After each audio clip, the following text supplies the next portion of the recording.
these attacks on civilian population in Kryvyi Rih, in Sumy, and the drone attacks every other day on other cities, including Kyiv, just shows that Russia doesn't want peace. Russia doesn't want to have the agreement. Well, look, let's kick off with our top news story this afternoon, and that, of course, involves Ukraine. And Ukraine's President Zelensky has said that the world must respond firmly following a Russian attack on the city of Sumy on northwest Ukraine. It's one of the deadliest strikes on Ukraine this year.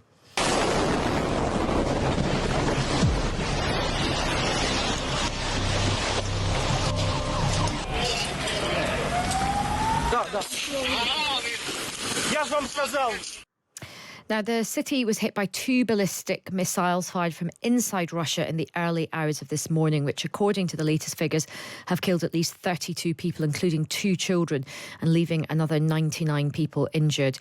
Keir Starmer has condemned the attack, saying he was appalled at the horrific attacks on civilians, adding that it's a stark reminder of the continued bloodshed perpetrated by Putin.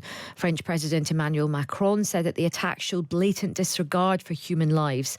The strike on Sumy comes after the US envoy Steve Witkoff held talks with President Putin in St. Petersburg only 2 days ago on Friday. Another of Donald Trump's envoys, Keith Kellogg, posted on social media that today's attack crosses any line of decency, adding that this is why President Trump is working hard to end this war.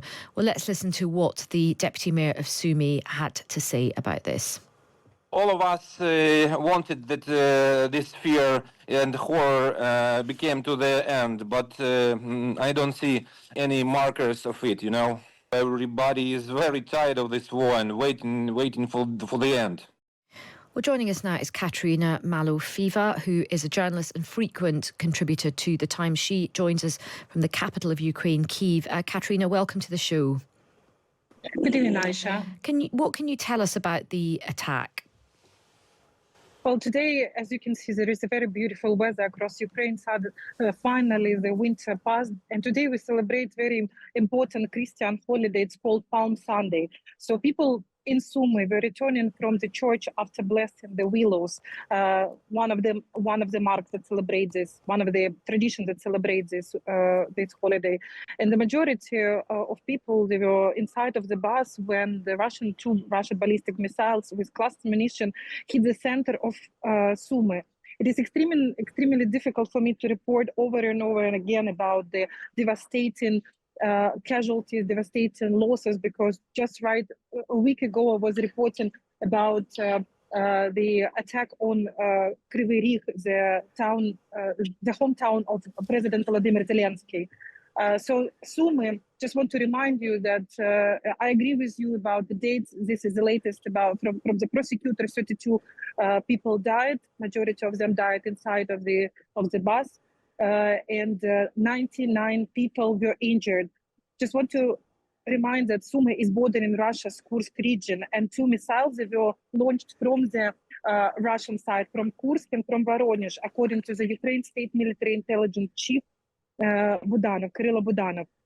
This is again the reminder about the importance of providing Ukraine with the air defense. It's never enough. I understand that it's extremely, the air defense is depleting again and again. And Ukrainian President Volodymyr Zelensky, Ukrainian Defense Minister Umerov today also reminded about the importance of these Patriot missiles, of the air defense missiles to protect Ukrainian civilians from these atrocities.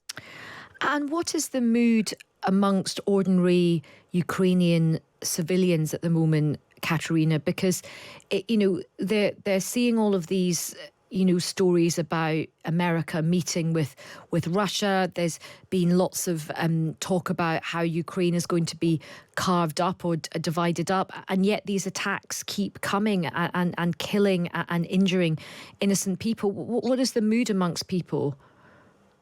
Yeah, you can see that on this beautiful Sunday, people in Kyiv are walking and enjoying the sun, but it doesn't reflect what people feel indeed, because our social media are full of the pictures from the Sumy earlier attack on the city of Sumy. There will be 3 days of mourning in Sumy tomorrow up until Wednesday. What people feel, it's extremely, it's.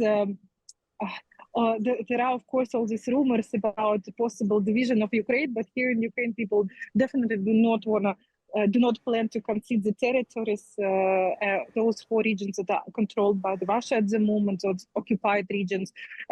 Ukrainians will be standing. The mood is defiant. Ukrainians will be standing for their land. This is the most important, no matter what people are discussing. And even Kit Kellogg said today that this is actually crossed all the possible lines, and that's why and according to Starmer, the truth should be without any negotiations. And what's President Zelensky had to say? I mean, it must be very frustrating for him because, obviously it's been a very difficult time. And there was that big bust up in the White House many weeks ago now. President Trump has, feels like relations are on a slightly better place, but it doesn't feel like much progress is being made. How is President Zelensky feeling? You probably noticed that in the past week, the negotiations came to some sort of a deadlock, right? Because there are no progress, and that this was this visit of Vitkov to St. Petersburg and meeting with Putin. A lot of people here in Ukraine were angry about him shaking hands with Putin, basically with the aggressor, with a representative of the aggressor country. As for the progress in terms of the negotiations, it's hard to say. I know that representatives from Ukraine visited Washington on Friday, and there was discussion of the mineral deal. That mineral deal that still has not yet been signed, and according to some sources, it was the least favorable to Ukraine discussion with the U.S. representatives because it was the least favorable in terms of. It was not basically pro-Ukrainian at all. So we can say that at the moment it's still in the deadlock. Zelensky keeps saying, Volodymyr Zelensky keeps reminding that these attacks on civilian population in Kryvyi Rih, in Sumy, and the drone attacks every other day on other cities, including Kyiv, just shows that Russia doesn't want peace. Russia doesn't want to have the agreement, and that's the result. And the attacks are, the military. There is a military escalation in the area of northern part of Ukraine, in Sumy, in Kharkiv, and planned, according to other sources, and planned attacks in the Zaporizhzhia region and Donetsk region. Well, look, Kateryna, thank you so much for speaking with us from Kyiv and giving us that very helpful update. That's Kateryna Malofieieva, who is a journalist, a frequent contributor to the Times, joining us from the capital of Ukraine, Kyiv. Lisa has messaged in saying, I would say that the dreadful attack today is the equivalent of Russia sticking up 2 fingers to the US. As for DJT, my money is on him, not really giving a damn about Ukraine unless any negotiations benefits him. He's more interested in his pet project, the tariff show. It's truly shameful and so tragic for those caught up in another attack. That's from Lisa. Bob says, why doesn't the Prime Minister Starmer not condemn Israel's attack on the last functioning hospital in Gaza when he is quite rightly to condemn Russia's attack on civilians in Ukraine? I don't know why he hasn't put a statement out, but the Foreign Secretary has put a statement out on that, Bob, saying Israel's attacks on medical facilities have comprehensively degraded access to healthcare in Gaza. Al-Ali Hospital has been attacked repeatedly since the conflict began. These deplorable attacks must end. Diplomacy, not more bloodshed, is how we can achieve a lasting peace. So that is a statement from the Foreign Secretary. But yeah, I agree that is another terrible terrible incident as well. Well, it's all quite bleak. Well, we are going to be discussing sort of geopolitics in more depth after the 30:30 news. So do keep your comments or any questions coming in. You can text 87222, start your message with the word Times. You can tweet us at Times Radio, and you can WhatsApp us 0333 003 2353.